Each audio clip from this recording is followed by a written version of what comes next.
Hallelujah. Hallelujah. സ്നേഹമുള്ളവരെ, നമ്മൾ മനസ്സ് തുറന്ന് ഈ ആരാധനയുടെ സമയം, വേർഷിപ്പിൻ്റെ സമയം, നമുക്ക് ഈ വേർഷിപ്പ് അതൊരു ശീലമാക്കണം. നമ്മളിങ്ങനെ ദൈവത്തെ ആരാധിക്കുന്ന ഒരു ശീലം, അതൊരു വലിയ ആന്തരിക സ്വാതന്ത്ര്യം നമുക്ക് തരും. ക്രിസ്തീയ സ്വാതന്ത്ര്യം തരുന്നതാണ് വേർഷിപ്പ്. അതിനു വേണ്ടിയിട്ട് ആ ഒരു കൃപയ്ക്ക് വേണ്ടി പ്രാർത്ഥിക്കണം. ദൈവമേ, കാറ്റിന് കല്ല് പിടിച്ച പോലെ നിൽക്കാനിട വരരുതേ, ഞങ്ങൾ ആരാധിക്കാൻ, ഞങ്ങൾ ഈ വേർഷിപ്പ് ചെയ്യാൻ ഞങ്ങളെ പഠിപ്പിക്കണമേ. അത് നമുക്ക് അങ്ങനെ ഒരു പാരമ്പര്യം, ഒരു ശീലം നമുക്ക് പലപ്പോഴും ഇല്ല. പക്ഷേ നമ്മളത് പരിശീലിച്ചെടുത്താൽ നമുക്ക് അനിതര സാധാരണമായ കൃപാവരങ്ങൾ നമ്മളിൽ നിറയും. അത് ധാരാളം പേരിൽ കണ്ടിട്ടുണ്ട്. ഒത്തിരി അറിവോ വിവരമോ വിദ്യാഭ്യാസമോ ഡിഗ്രിയോ ഒന്നും ഇല്ലാത്ത പാവപ്പെട്ട മനുഷ്യർ ഇങ്ങനെ ദൈവത്തെ ഇങ്ങനെ പ്രൈസ് ആൻഡ് വർഷിപ്പ് നടത്തുന്നത് ഞാൻ കണ്ടിട്ടുണ്ട്. അതുകൊണ്ട് ഈ വർഷിപ്പ് നടത്തി നമ്മൾ പരിശീലിക്കണം. വർഷിപ്പ് പ്രാർത്ഥിക്കുന്നവരാണ് നമ്മൾ. നമുക്കറിയാവുന്ന കൗമ പ്രാർത്ഥനയൊക്കെ നമ്മൾ നടത്തും, അത് നല്ലതാണ്. സന്ധ്യാപ്രാർത്ഥന നടത്തും, നല്ലതാണ്. കുർബാനയ്ക്ക് നമ്മൾ വരും, പ്രാർത്ഥിക്കും, നല്ലതാണ്. പക്ഷേ വർഷിപ്പ് നടത്തി ആരാധിക്കുന്ന ഒരു സമൂഹം ഈ കാലഘട്ടത്തിലുണ്ട്. അതുകൊണ്ടാണ് ഈശോ പറഞ്ഞത്, സ്ത്രീയെ, ഈ മലയിലോ ആ മലയിലോ അല്ല, യഥാർത്ഥ ആരാധകർ ആത്മാവിലും സത്യത്തിലും പിതാവിനെ ആരാധിക്കുന്ന സമയം വരുന്നു. യേശു സമരിയക്കാരിയോട് പറഞ്ഞാണ്, പിതാവിനെ ആത്മാവിലും സത്യത്തിലും ആരാധിക്കുന്ന സമയം വരും. ഞാൻ ആന്ധ്രയിൽ പോയപ്പോൾ അവിടെ ഒരു പാവപ്പെട്ട പള്ളിയാണ്. ഏതാണ്ട് 10, 35, 40 വീട്ടുകാർ, സാധാരണ കുഞ്ഞു പള്ളി. ആ പള്ളിയിലെ ഒരാൾ 2 പേരൊക്കെ ആയിരിക്കും വരുന്നത്. കുഞ്ഞുങ്ങൾ പക്ഷേ കുറേ പേര് വന്നിട്ടുണ്ട്.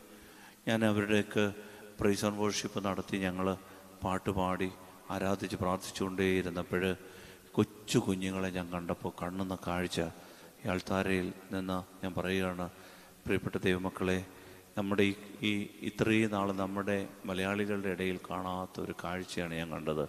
കൊച്ചു കുഞ്ഞുങ്ങൾ കണ്ണടച്ച് അവരെല്ലാം മറന്ന് ദൈവത്തെ സ്തുതി. ഞാൻ വിചാരിച്ചു ഇവർ കണ്ണടച്ച് ഇങ്ങനെ നിൽക്കുന്നത് എന്ത് പറ്റി എന്ന് പറഞ്ഞാൽ, ഇങ്ങനെ പ്രൈസ് ആൻഡ് വർഷിപ്പ് നടത്തുന്ന കുഞ്ഞുങ്ങളെ കണ്ടിട്ടില്ല ഞാൻ. ഏതാണ്ട് ഒരു 8 വയസ്സ് കാണും, അല്ലെ 7 വയസ്സ് കാണും, അല്ലെ 10 വയസ്സിനകത്തുള്ള കുഞ്ഞുങ്ങളാണ്. അവർ കണ്ണടച്ച് നിന്ന് ഈ പാട്ടിനോടൊപ്പം താളം കൊട്ടി അവരിങ്ങനെ പ്രൈസ് ആൻഡ് വർഷിപ്പ് നടത്തുന്നത് കണ്ടപ്പോൾ, വേർഷിപ്പിംഗ് ഇൻ സ്പിരിറ്റ്, അതെനിക്ക് വലിയ ഒരു അനുഗ്രഹം. നമ്മൾ പല വിചാരത്തിന് അടിമയാകുന്നതിൻ്റെ ഒരു കാരണം ഈ വേർഷിപ്പ് നമ്മൾ പരിശീലിക്കാത്തതാണ്. പലരും വന്ന് എന്നോട് പറയാ, അച്ഛാ കുർബാനയ്ക്ക് നിൽക്കാൻ പറ്റും, പല വിചാരമാണ്, ശ്രദ്ധയില്ല. കാരണം എന്താണെന്നറിയാമോ? നമ്മൾ വേർഷിപ്പിന് പരിശീലിച്ചിട്ടില്ല, നമ്മൾ വേർഷിപ്പ് ചെയ്തിട്ടില്ല, ആരാധിച്ചിട്ടില്ല. ഹല്ലേലൂയ. സ്നേഹത്തോട് പറഞ്ഞു ഹല്ലേലൂയ. അത് നമ്മൾ പറയുമ്പോൾ മാത്രം ഒരു ഹല്ലേലൂയ അല്ല, മറിച്ച് എപ്പോഴും ഉള്ളിൻ്റെ ഉള്ളിൽ നിന്ന് പരിശുദ്ധാത്മാവേ, പരിശുദ്ധാത്മാവേ, ഈശോടാത്മാവേ. നമ്മൾ പ്രാർത്ഥിക്കാതിരിക്കാം, ജോലി ചെയ്യുകയായിരിക്കാം, നമ്മളൊരു പക്ഷേ വണ്ടിയിൽ യാത്ര ചെയ്യുകയായിരിക്കാം. അപ്പോഴൊക്കെ അറിയാതെ ഉള്ളിൻ്റെ ഉള്ളിൽ നിന്ന് ഒരു വേർഷിപ്പിൻ്റെ സ്വരം, ഒരു കുറുകൽ, പരിശുദ്ധാത്മാവ് പ്രാവിൻ്റെ കണക്കെ ഒരു കുറുകിയിരിക്കുന്നൊരവസ്ഥ, ഒരു വേർഷിപ്പ്. പ്രിയപ്പെട്ടവരെ, അത് ഈശോ ആഗ്രഹിക്കുക. അവൻ രാത്രി മുഴുവനും പ്രാർത്ഥിച്ചു എന്ന് പറയുമ്പോഴും ഇടവിടാതെ പ്രാർത്ഥിക്കുവിനെന്ന് അവൻ പറഞ്ഞതും, പ്രാർത്ഥനയ്ക്ക് തടസ്സമുണ്ടാകരുതെന്ന് അവൻ പറയുന്നതും, സദാ പ്രാർത്ഥിച്ചുകൊണ്ടിരിക്കുവാൻ. ലൂക്കാ 21:34, സുഖലോലുപത, മദ്യാസക്തി, ജീവിത വ്യഗ്രത ഇവയാൽ നിങ്ങളുടെ മനസ്സ് ദുർബലമാവുകയും ആ ദിവസം ഒരു കെണി പോലെ നിങ്ങളുടെ മേൽ വന്നു പതിക്കാതിരിക്കുകയും ചെയ്യാൻ നിങ്ങൾ സദാ പ്രാർത്ഥിക്കുവാൻ. അതാണ് ഈശോ പറഞ്ഞത്. എപ്പോഴും പ്രാർത്ഥിക്കാൻ പറ്റുമോ സ്നേഹമുള്ളവരെ? അതാണ് വേർഷിപ്പിൻ്റെ രീതി. അങ്ങനെ ഒരു അവസ്ഥ ഇല്ലെങ്കിൽ നമുക്കൊരിക്കലും ഈശോ പറയത്തില്ല സദാ പ്രാർത്ഥിക്കാൻ. പറ്റും സദാ പ്രാർത്ഥിക്കാനെന്ന് പറഞ്ഞാൽ, അതുകൊണ്ടാണ് സങ്കീർത്തകൻ പറയുന്നുണ്ട്, 32-ാം സങ്കീർത്തനത്തിലാണ്, എൻ്റെ അന്തരംഗത്തിൽ അവൻ ജ്ഞാനം പകരും, രാത്രിയിലും എൻ്റെ അന്തരംഗം ദൈവത്തെ സ്തുതിക്കും. രാത്രിയിലും, അതായത് ഉറങ്ങുന്ന സമയത്തും ഈ അന്തരാത്മാവിൽ ദൈവവിചാരം ഇങ്ങനെ കിടക്കും. മൊബൈൽ കേട്ടിട്ട് കിടന്നു കഴിഞ്ഞാൽ അത് പറ്റത്തില്ല. അവസാനവും മൊബൈൽ വിളിച്ചുകൊണ്ടിരുന്നിട്ട് ഉറങ്ങുന്നവർക്ക് ആന കുത്താൻ വരുന്നതും പട്ടി അടിക്കാൻ വരുന്നതും ഒക്കെ കാണാൻ പറ്റൂ. പക്ഷെ ബൈബിള് അവസാനം വചനം വായിച്ചിട്ട് അങ്ങ് ഉറങ്ങാമോ? വചനം വായിച്ചുകൊണ്ടിരിക്കുമ്പോൾ ഉറങ്ങിയാലും കുഴപ്പമില്ല, അത് ഉറപ്പാണ്. വചനം വായിച്ച് പ്രിയപ്പെട്ട ഒരു 10 വാക്യമെങ്കിലും വായിച്ചിട്ട് മെല്ലെ ആ ബൈബിൾ അങ്ങോട്ട് മാറ്റി വെച്ച് അങ്ങ് ഉറങ്ങാമോ? നമ്മുടെ അന്തരംഗത്തിൽ ഒരു പ്രൈസ് ആൻഡ് വർഷിപ്പ് കിടക്കും. ഹല്ലേലൂയ. സ്വരം വരുത്തി പറഞ്ഞേ, ഹല്ലേലൂയ, ഹല്ലേലൂയ, യേശുവേ നന്ദി, യേശുവേ ആരാധന, ഹല്ലേലൂയ. സ്നേഹമുള്ളവരെ, നമുക്ക് ഇന്ന് ദൈവത്തിൻ്റെ വചനത്തിൽ ഒരു പ്രധാന പാഠം, നമ്മൾ ആരാധനാക്രമ മത്സരമാണ്. നമ്മൾ അതിലേക്ക് ഇന്ന് ആഴത്തിൽ പ്രവേശിക്കേണ്ടിയിരിക്കുന്നു. തുടർന്ന് വരുന്ന ആഴ്ചകളിലൊക്കെ നമ്മൾ ആരാധനാക്രമത്തിൻ്റെ വിവിധ പാഠങ്ങൾ പഠിക്കും. നമുക്ക് ഇന്ന് പരിശുദ്ധാത്മാവ് പറഞ്ഞ് തന്ന ഒരു പാഠം ഞാൻ നിങ്ങളോട് പങ്കുവെക്കാമെന്ന് കരുതുകയാണ്. അതായത്, ഞാൻ പലപ്പോഴും ചിന്തിച്ചിട്ടുണ്ട്, ഈ ആരാധനയ്ക്ക് വരുന്ന ആളുകൾ, ഈ ആരാധനയിൽ വരുന്ന സംബന്ധിക്കുന്ന ആളുകൾ,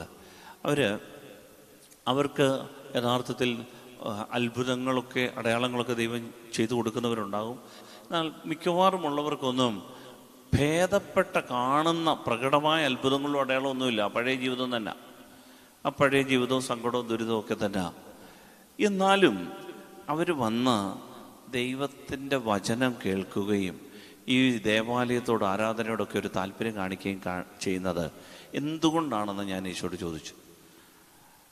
അപ്പോൾ ഈശോ തന്ന ഒരു സന്ദേശമാണ് ഞാൻ നിങ്ങളോട് പറയുന്നത്. അതായത്, ഇതിനകത്ത് കുറേ പേർക്ക് വലിയ അത്ഭുതങ്ങളോ അടയാളങ്ങളോ ഒന്നും കിട്ടിയിട്ടില്ല. സാധാരണ ജീവിതം, ആ പഴയ ജീവിതം ഇങ്ങനെ ഉരുട്ടിത്തള്ളി കൊണ്ടുപോവാണ്. വലിയ മെച്ചമൊന്നും പെട്ടിട്ടില്ല. എന്നാലും ആ പഴയ അവസ്ഥയിൽ നിന്ന് മാറ്റമൊന്നും ഉണ്ടായില്ലെങ്കിലും ഈ ആളുകളെ എന്തുകൊണ്ടാണ് ദൈവം പിന്നെയും ക്ഷണിച്ച് പള്ളിയിൽ കൊണ്ടുവന്ന് ദൈവത്തെ ആരാധിപ്പിക്കുന്നത്? ശ്രദ്ധിക്കണേ, അതിൻ്റെ സന്ദേശം. ഈ കാലഘട്ടത്തിൽ നമ്മൾ ചില ജ്ഞാനം, അറിവ് നേടി മുന്നോട്ട് പോകണം. ഞാനിങ്ങനെ അന്വേഷിച്ചപ്പോൾ എനിക്ക് മനസ്സിലായത്, പ്രാർത്ഥിച്ചപ്പോൾ കിട്ടിയൊരു സന്ദേശമാണ് ഞാൻ അത് നിങ്ങളോട് പങ്കുവെക്കുന്നത്.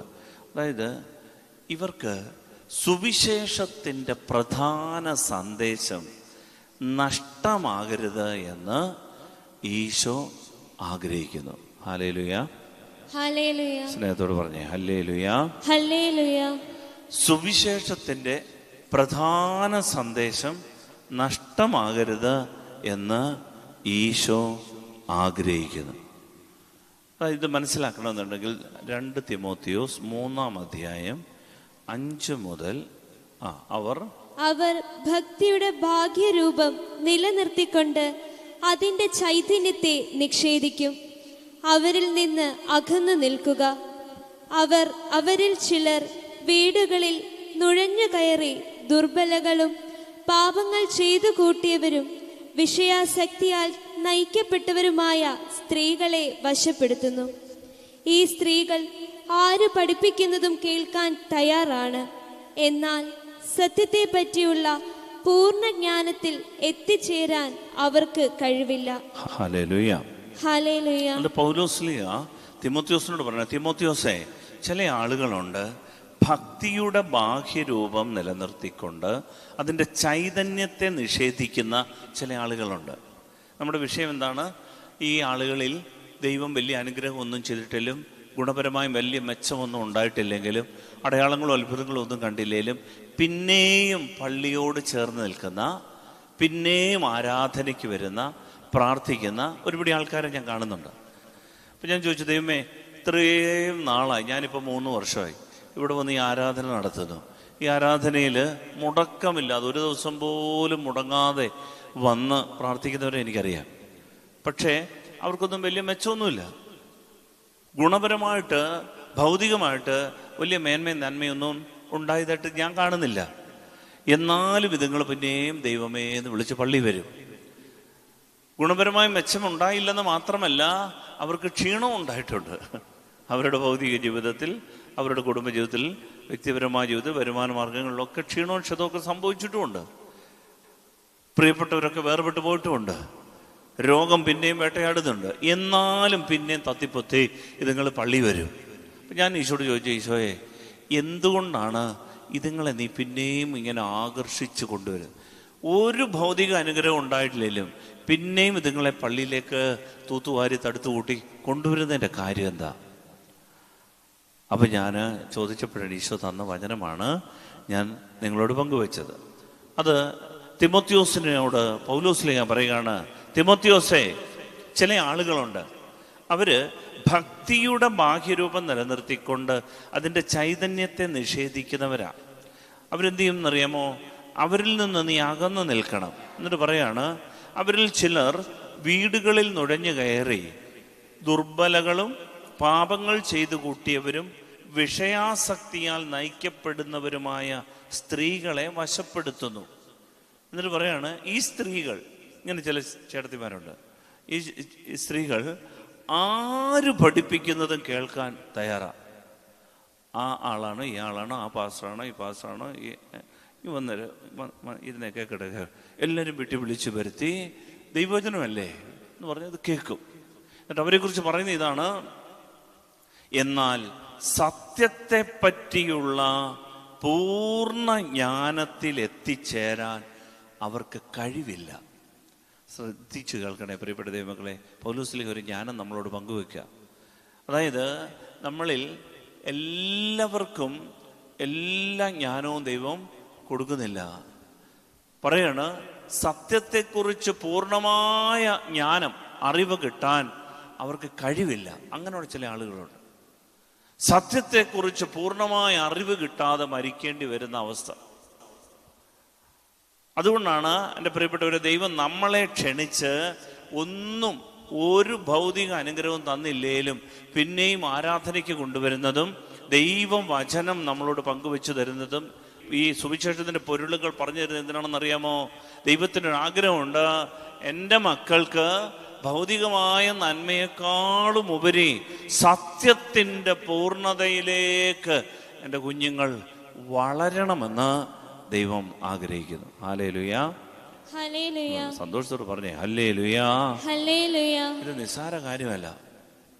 അതായത് സുവിശേഷത്തിൻ്റെ പ്രധാന സന്ദേശം നഷ്ടമാകരുത് എൻ്റെ മക്കൾക്കെന്ന് ഈശോ ആഗ്രഹിക്കുന്നു. അതുകൊണ്ടാണ് പ്രിയപ്പെട്ടവർ, എന്ത് തിരക്കുണ്ടെങ്കിലും പിന്നെയും നിങ്ങളെ തടുത്തു കൂട്ടി കർത്താവ് ഇവിടെ കൊണ്ടുവരുന്നത്. സന്തോഷത്തോട് പറ ഹല്ലേലൂയാ. ആ കൃപയ്ക്ക് നന്ദി പറഞ്ഞുകൊണ്ട് പറഞ്ഞേ ഹല്ലേലൂയാ, ഹല്ലേലൂയ. യേശുവേ നന്ദി, യേശുവേ നന്ദി. പ്രിയപ്പെട്ടവരെ, ഒന്ന് അതായത് ചില ഉദാഹരണങ്ങൾ പറഞ്ഞാൽ മനസ്സിലാവും.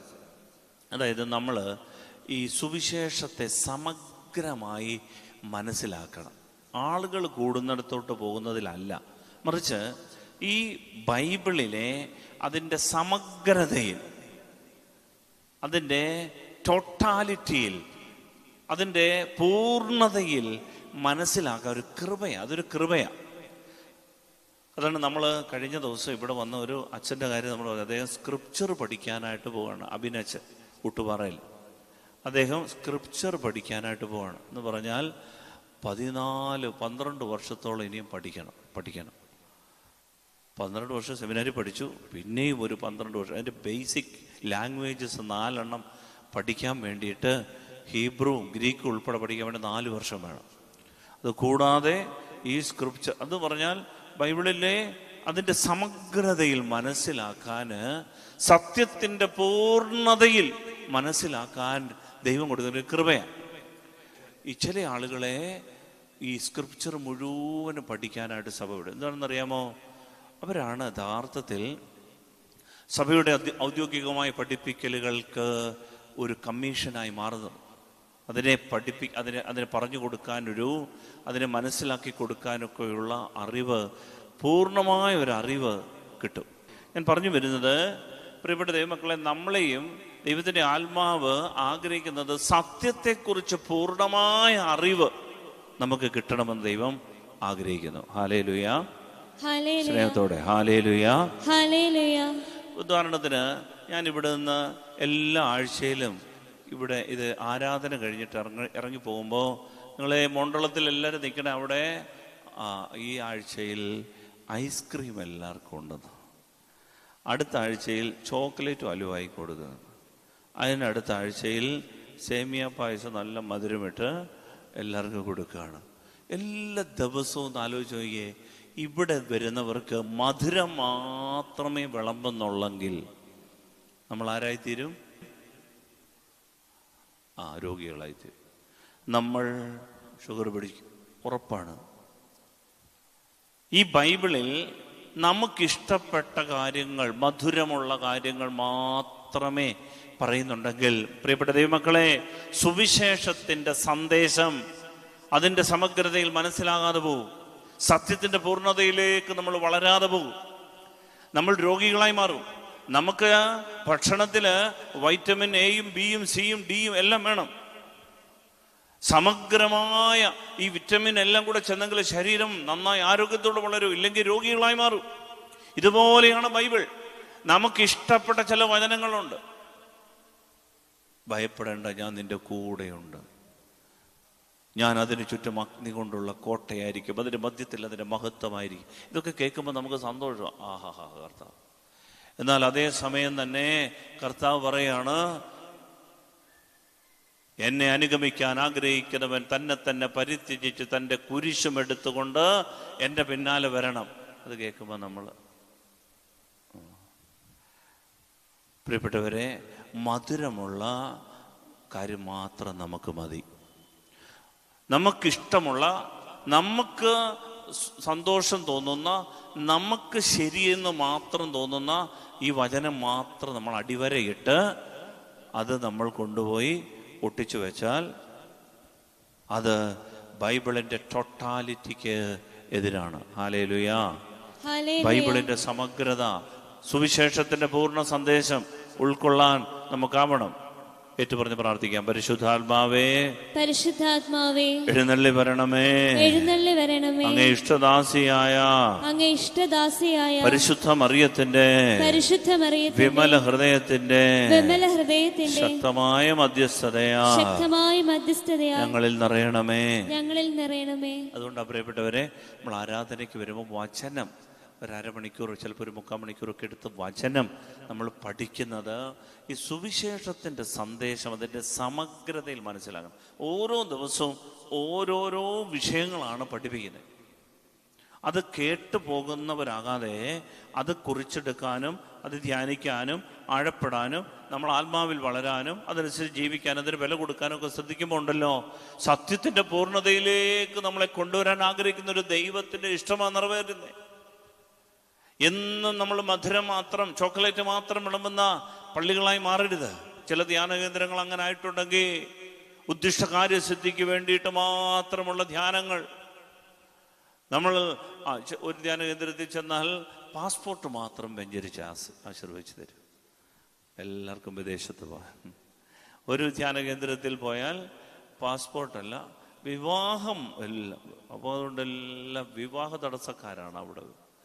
അങ്ങനെയൊക്കെ പ്രിയപ്പെട്ടവരെ, എന്നും എനിക്ക് മധുരം മാത്രം വിളമ്പുന്ന ഒരു ബൈബിൾ, അത് ഈ കാലഘട്ടത്തിൻ്റെ വലിയ അപകടമാണ്. ഈശോ പറയാണ്, ബൈബിൾ അതിൻ്റെ സമഗ്രതയിൽ മനസ്സിലാക്കണം.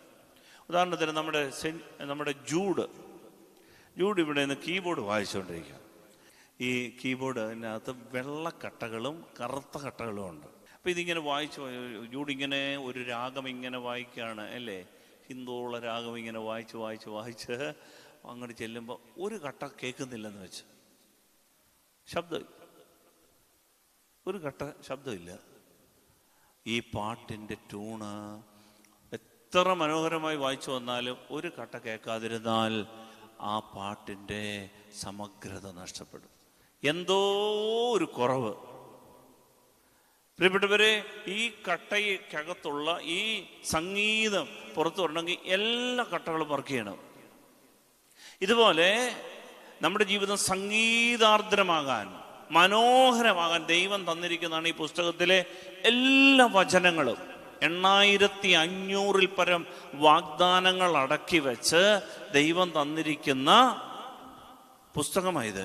ഈ വാഗ്ദാനങ്ങളെല്ലാം നമ്മൾക്ക് വരാൻ ദൈവം എന്ത് ചെയ്യുന്നറിയാമോ, അതിന് തൊട്ട് തൊട്ടു മുൻപ് അനുസരിക്കാൻ ഒരു വചനം തരും. ഹല്ലേലൂയ. ഹല്ലേലൂയ. ഉദാഹരണത്തിന് കുഞ്ഞുങ്ങളോട് പറയും, കുഞ്ഞുങ്ങളെ, മാതാപിതാക്കളെ അനുസരിക്കുക, നിനക്ക് ദീർഘായുസ്സുണ്ടാകും. ദീർഘായുസ്സുണ്ടാകുമെന്ന് പറയുന്നത് വാഗ്ദാനമാണ്, ബ്ലെസ്സിങ്ങാ. പക്ഷെ അതിനു മുമ്പ് ദൈവം അനുസരിക്കാൻ ഒരു വചനം തരും. എന്ത്? മാതാപിതാക്കളെ അനുസരിക്കുക. നമ്മള് ഈ കട്ട ശബ്ദമില്ല, ബാക്കി ദീർഘായുസ് അത് വേണം, അത് വേണം. ഇത് മാത്രമേ നമ്മൾ വായിക്കുന്നുള്ളെങ്കിൽ സംഗീതമാവുകയല്ല. ഹല്ലേലൂയ. ഹല്ലേലൂയ. സ്നേഹത്തോട് പറഞ്ഞേ ഹല്ലേലൂയ. ഹല്ലേലൂയ. ഇതുപോലാണ് നമ്മൾ BOC, പണ്ട് BOC നടത്താൻ ഞാൻ ഷമ്മാശനായിരുന്നു, പോകായിരുന്നു. അപ്പോൾ ബൈബിളിൻ്റെ ചില ക്വസ്റ്റ്യൻസ് ഒക്കെ പിള്ളേർക്ക് കൊടുത്തുവിടും. ഒരു തവണ ഒരമ്മച്ചി അടുത്ത ദിവസം വന്നിട്ട്, ഒരു ദിവസം വന്നിട്ട് രാവിലെ കുർബാനയ്ക്ക് വന്നിട്ട് പറഞ്ഞു, എൻ്റെ അച്ഛാ, ബൈബിള് വായിക്കാൻ എടുത്തപ്പോഴാണ് നോക്കിയപ്പോൾ BOCയുടെ ഗുണം. ഞാൻ ചോദിച്ചു, എന്നാ പറ്റി? ബൈബിളിലെ ചില പേപ്പറുകളിൽ ജനാലകളും വാതിലുകളും കാണുന്നു. കാരണം അവനിഷ്ടപ്പെട്ട കുറേ വചനങ്ങൾ റാലിക്ക് വേണ്ടി ഇവൻ വെട്ടിക്കൊണ്ടുപോയി ബൈബിളിൽ നിന്ന്, കത്രിക വെച്ചേ.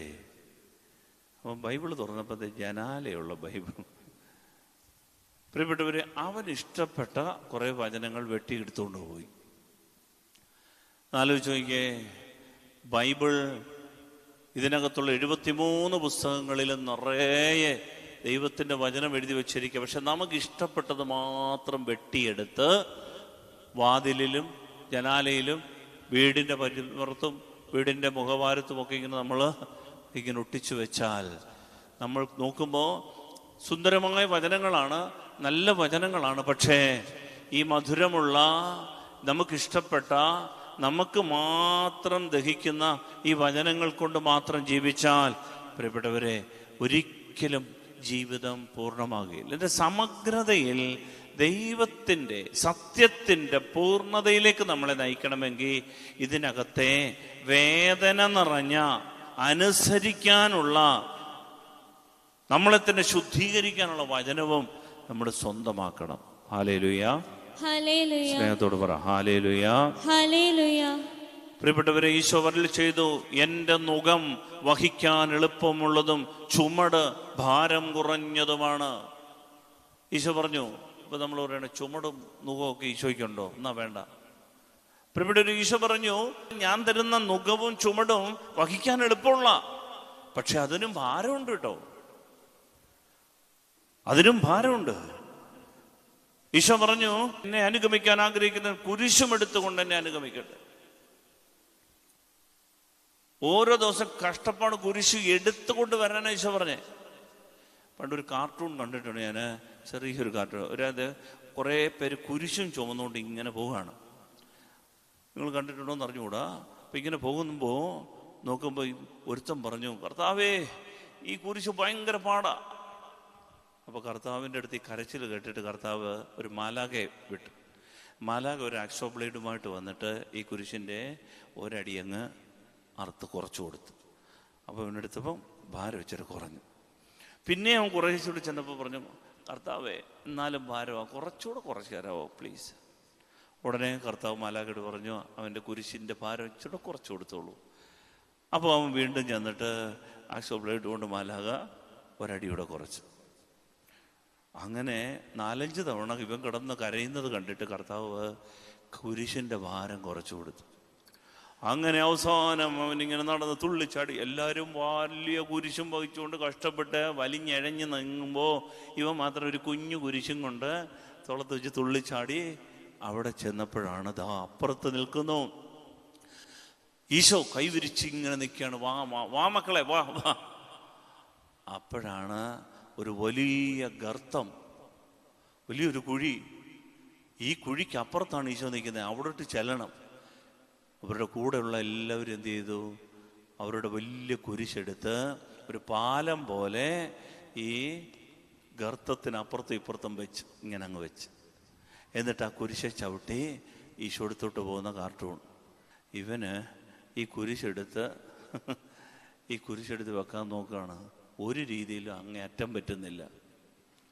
പ്രിയപ്പെട്ടവരെ, കുരിശ് മുറിച്ച് ജീവിതത്തെ ഒരിക്കലും നമ്മൾ ജീവിതത്തിൽ രക്ഷപ്പെടുക. കുരിശ് വഹിച്ചുകൊണ്ട് എന്നെ അനുഗമിക്കണം. ഇതാണ് സമഗ്രമായിട്ട് ഈ ബൈബിൾ മനസ്സിലാക്കാനുള്ള പാഠം. ഈശോ പറഞ്ഞു, എമ്മാവുസിലേക്ക് പോയ ശിഷ്യന്മാരോട് പറഞ്ഞു, ക്രിസ്തു ഇതെല്ലാം സഹിച്ച് മഹത്വത്തിലേക്ക് പ്രവേശിക്കേണ്ടിയിരുന്നില്ലേ? എമ്മാവുസിലേക്ക് പോയ 2 ശിഷ്യന്മാര് ഈശോയോട് തർക്കിച്ചും വാദിച്ചും ഇങ്ങനെ പോകുമ്പോഴാണ് അവർ പറഞ്ഞത്, കർത്താവേ, ഇതൊന്നും അറിയാത്ത ഒരു അപരിചിതനാണോ നീ? ഞങ്ങളുടെ നാട്ടിൽ നടന്ന ഈ സംഭവങ്ങളൊക്കെ. ഈശോ ചെയ്ത സംഭവം പറഞ്ഞു, നസറേനായ യേശുവിനെ കുറിച്ച്. അപ്പോൾ അവരിങ്ങനെ ഈശോയെ കുറിച്ചൊക്കെ ഇങ്ങനെ പറഞ്ഞപ്പോ, പ്രിയപ്പെട്ടവരെ, ഈശോ അവരോട് പറയുന്നൊരു കാര്യമാണ്, ഭോഷന്മാരെ, ക്രിസ്തു ഇതെല്ലാം സഹിച്ച് മഹത്വത്തിലേക്ക് പ്രവേശിക്കേണ്ടിയിരുന്നില്ലേ? ക്രിസ്തു ഇതെല്ലാം സഹിച്ച് മഹത്വത്തിലേക്ക് പ്രവേശിക്കാൻ ഈ കുരിശ് വേണം, സഹനങ്ങൾ വേണം, ജീവിതത്തിലെ കഷ്ടപ്പാടുകൾ വേണം. ഇതാണ് ഈ ബൈബിളിൽ പറഞ്ഞിട്ടുള്ളത്. അതുകൊണ്ട് ബൈബിളിനെ അതിൻ്റെ സമഗ്രതയിലെടുക്കാനുള്ള ഒരു കൃപ. അതുകൊണ്ട് ഞാനിവിടെ വരുന്ന കുറേ പേരിൽ കണ്ടിട്ടുള്ളത്, ദൈവം വലിയ അനുഗ്രഹങ്ങളൊന്നും ഭൗതികമായി കൊടുക്കുന്നില്ലെങ്കിലും പിന്നെയും അവരെ പള്ളിയിൽ കൊണ്ടുവരുന്നത് എന്തിനാണെന്നറിയാമോ? സുവിശേഷത്തിൻ്റെ സന്ദേശം അവർക്ക് മനസ്സിലാക്കി കൊടുക്കാനാണ്. നമുക്കിഷ്ടമുള്ളതല്ല, ദൈവത്തിൻ്റെ ഇഷ്ടമനുസരിച്ചുള്ള ഒരു സമഗ്രത സ്വീകരിക്കുവാനായിട്ട് നമുക്ക് സാധിക്കും. അതുകൊണ്ടാണ് ഈശോ പറഞ്ഞത്, എൻ്റെ വചനത്തിൽ നിലനിൽക്കുമെങ്കിൽ നിങ്ങൾ എൻ്റെ ശിഷ്യരാണ്. എൻ്റെ ചില വചനത്തിൽ നിലനിൽക്കുമെങ്കിൽ നിങ്ങൾ എൻ്റെ ശിഷ്യരാണെന്നാണോ പറഞ്ഞത്? അല്ല. ഈശോ പറഞ്ഞ എല്ലാ വചനവും അതിൻ്റെ പൂർണ്ണതയിൽ കേൾക്കണം, അറിയണം, മനസ്സിലാക്കണം. ഹല്ലേലൂയ. സ്നേഹത്തോട് പറ ഹല്ലേലൂയ, ഹല്ലേലൂയ. യോഹന്നാൻ 8:31 വാക്യം വായിച്ച, യോഹന്നാൻ 8:31 വാക്യവും 17 വാക്യവും ഈശോ പറയാണ്. യോഹന്നാൻ 8:31. തന്നിൽ വിശ്വസിച്ച യഹൂദരോട് യേശു പറഞ്ഞു, എന്റെ വചനത്തിൽ നിലനിൽക്കുമെങ്കിൽ നിങ്ങൾ യഥാർത്ഥത്തിൽ എൻ്റെ ശിഷ്യരാണ്. എൻ്റെ വചനത്തിൽ നിലനിൽക്കുമെങ്കിൽ. ഇതിനാണ് പ്രിയപ്പെട്ടവർ നമ്മളെ വിളിക്കുന്നത്. അതുകൊണ്ട് നമ്മൾ വലിയ അത്ഭുതങ്ങളും അടയാളങ്ങളും വിസ്മയ കാഴ്ചകളും ഒന്നുമല്ല ഇവിടെ നമ്മൾ പ്രതീക്ഷിക്കേണ്ടത്. ഇവിടെ ദൈവത്തിൻ്റെ വചനം നമ്മൾ ക്രിയ ചെയ്യും. വായിക്കാം. എൻ്റെ വചനത്തിൽ നിലനിൽക്കുമെങ്കിൽ നിങ്ങൾ എൻ്റെ ശിഷ്യരാണ്, യഥാർത്ഥത്തിൽ എൻ്റെ ശിഷ്യരാണ്. അടുത്ത വചനം, നിങ്ങൾ സത്യമറിയുകയും സത്യം നിങ്ങളെ സ്വതന്ത്രരാക്കുകയും ചെയ്യും. ഇംഗ്ലീഷ് വാക്യത്തിൽ ഇങ്ങനെ, make home the word of God എന്നാണ് പറയുന്നത്. Make home the word of God. ദൈവത്തിൻ്റെ വചനത്തിൽ വസിക്കുക എന്ന് പറയുന്നത്, നമ്മളൊരു വീട് ഉണ്ടാക്കിയിട്ട് വചനം കൊണ്ടൊരു വീടുണ്ടാക്കിയിട്ട് ആ വീട്ടിൽ വസിക്കണമെന്നാണ് പറയുക. അതാണ് ഇംഗ്ലീഷ് ബൈബിൾ. വചനത്തിൻ്റെ ഒരു വീട് ജീവിതത്തിൽ ഉണ്ടാക്കിയിട്ട് ആ വീട്ടിൽ വസിക്കണം എന്ന് പറഞ്ഞാൽ, പ്രിയപ്പെട്ടവരെ, നമുക്ക് ഈ സമഗ്രതയിൽ ഈ വചനം പഠിക്കാനും ശ്രദ്ധിക്കാനും നമുക്ക് സാധിക്കും. സ്നേഹമുള്ളവരെ, എൻ്റെ വചനത്തോടുള്ള ദാഹം, അതിൻ്റെ സമഗ്രതയിൽ മനസ്സിലാക്കാനുള്ള ഒരു ആഗ്രഹം. യോഹന്നാൻ 17:17 വായിച്ചേ. അവരെ അങ്ങ് സത്യത്താൽ വിശദീകരിക്കണമേ, അവിടുത്തെ വചനമാണ് സത്യം. അവിടുന്ന് സത്യത്താൽ വിശദീകരിക്കണമേ. മഹാപുരോഹിതനായ ഈശോയുടെ പ്രാർത്ഥനയാ, ദൈവമേ, അവിടുന്ന് എൻ്റെ മക്കളെ സത്യം കൊണ്ട് വിശുദ്ധീകരിക്കണമേ. എന്നിട്ട് അടുത്ത വചനം ഈശോ പറയാണ്, അങ്ങയുടെ വചനമാണ് സത്യം. ഈ വചനം കൊണ്ട് വിശദീകരിക്കണമെന്ന് ഈശോ പ്രാർത്ഥിച്ച്. അതുകൊണ്ട് പ്രിയപ്പെട്ടവരെ, അങ്ങിങ്ങായിട്ട് ചില വാക്കുകൾ മാത്രം പഠിച്ച് നമ്മളൊരു മിനിമം നാമമാത്ര ക്രിസ്ത്യാനികളായി, പേരിൽ മാത്രം ക്രിസ്ത്യാനി, അങ്ങനെയായി ജീവിക്കാനല്ല ഈശോ ആഗ്രഹിക്കുന്നത്. അതുകൊണ്ടാണ് ഈ ആരാധനയിൽ ദൈവവചനം അതിൻ്റെ സമഗ്രതയിൽ മനസ്സിലാക്കണം. നമുക്കറിയാം, ഉദാഹരണത്തിന് നമ്മുടെ കുടുംബത്തെക്കുറിച്ചുള്ള കർത്താവിൻ്റെ ആദ്യത്തെ വചനം എന്താണെന്നറിയാമോ? നിങ്ങൾ വർദ്ധിച്ചു പെരുകി സന്താനപുഷ്ടിയുള്ളവരായി ഭൂമിയിൽ നിറയുവിൻ. ഉൽപ്പത്തിയുടെ പുസ്തകം 1-ാം അധ്യായം 28-ാം വാക്യം. ദൈവം പറഞ്ഞിരിക്കുന്ന ആദ്യത്തെ വചനം, നമ്മൾ പല വീട്ടുകാരും വിവാഹിതരും എന്ത് ചെയ്തു, കുടുംബക്കാരും കുഞ്ഞുങ്ങളും പിള്ളേരൊരു ഭാരമാണ്. മക്കളുണ്ടായാലേ അതൊക്കെ എന്തിനാ വെറുതെ, ഇതൊക്കെ ഒരു ഇത് മതി, നമ്മളൊന്ന് പറയത്തില്ല, നമുക്കൊന്ന് മതി. ഇങ്ങനെയൊക്കെ ഒരു ഇതാണ് വചനവിരുദ്ധമായ ചിന്ത. പറയപ്പെട്ടവരെ വചനത്തെ അതിൻ്റെ സമഗ്രതയിൽ എടുക്കുന്ന ഒരാളുണ്ടല്ലോ. പണ്ട് വീട്ടിൽ ഈ മക്കളുടെയൊക്കെ എണ്ണം അതൊരു ഭാരമായിരുന്നില്ല, മറിച്ച് അതൊരു അനുഗ്രഹമാണെന്ന് ചരിത്രത്തിൽ തെളിയിക്കപ്പെട്ടിട്ടുണ്ട്. അനുഗ്രഹമാണ്. അങ്ങിങ്ങായിട്ട് കുറച്ചു പേരൊക്കെ അതിൽ ആ വചനത്തിൽ നിലനിൽക്കുന്നുണ്ട്. പ്രിയപ്പെട്ടവരെ, നാം അനുഗ്രഹിക്കപ്പെടാൻ വേണ്ടി ദൈവത്തിൻ്റെ വചനം പറഞ്ഞിരിക്കുന്നത് വർദ്ധിച്ചു പെരുകി സന്താനപുഷ്ടിയുള്ളവരായി ഭൂമിയിൽ നിറയുവേൻ, ദൈവം തരുന്ന എല്ലാ മക്കളെയും സ്വീകരിക്കുവേൻ, എല്ലാ മക്കളെയും. അന്നേരമാണ് ഡോക്ടറേറ്റ് എടുത്ത ഒരമ്മായി, കൊച്ചിന് ആരോഗ്യത്തിന് പ്രശ്നമാണ്, നിനക്കിതാണോടാ പണി, ഇതേ ഉള്ളോടാ പണി, ഇങ്ങനെയുള്ള ഡിസ്കറേജ് ചെയ്യുന്ന ചില വാക്കുകൾ കേട്ടിട്ട് അതോടുകൂടി ഇത് മതി, അവർക്കിതല്ല ഉള്ളത്, നമുക്കിത് മതി. പ്രിയപ്പെട്ട ദൈവത്തിൻ്റെ വചനം അതിൻ്റെ സമഗ്രതയിൽ പാലിക്കാൻ, അതാണ് നമ്മൾ. നിങ്ങൾക്കറിയാമോ, അറിഞ്ഞോ അറിയാതെയോ ഈ ഭൂമിയിൽ അനുഗ്രഹിക്കപ്പെടുന്ന 2 രാജ്യങ്ങളേ ഉള്ളൂ. ഈ ഭൂമിയിൽ അനുഗ്രഹിക്കപ്പെടുന്ന 2 രാജ്യങ്ങളേ ഉള്ളൂ. അറിഞ്ഞോ അറിയാതെയോ ദൈവത്തിൻ്റെ ഈ വചനം പാലിക്കുന്ന 2 രാജ്യങ്ങളാണ് ചൈനയും ഇന്ത്യയും. അതുകൊണ്ടെന്താണ്, എല്ലാ രീതിയിലും സാമ്പത്തികമായിട്ട് കയറി വരുന്ന 2 രാജ്യങ്ങൾ. ബൈയിങ് പവർ, 35 കോടി കുഞ്ഞുങ്ങൾ നമുക്കുണ്ട്, ഇന്ത്യയിലുണ്ട്. 35 കോടി കുഞ്ഞുങ്ങൾ എന്ന് പറഞ്ഞാൽ നാളത്തെ പ്രതീക്ഷയാ.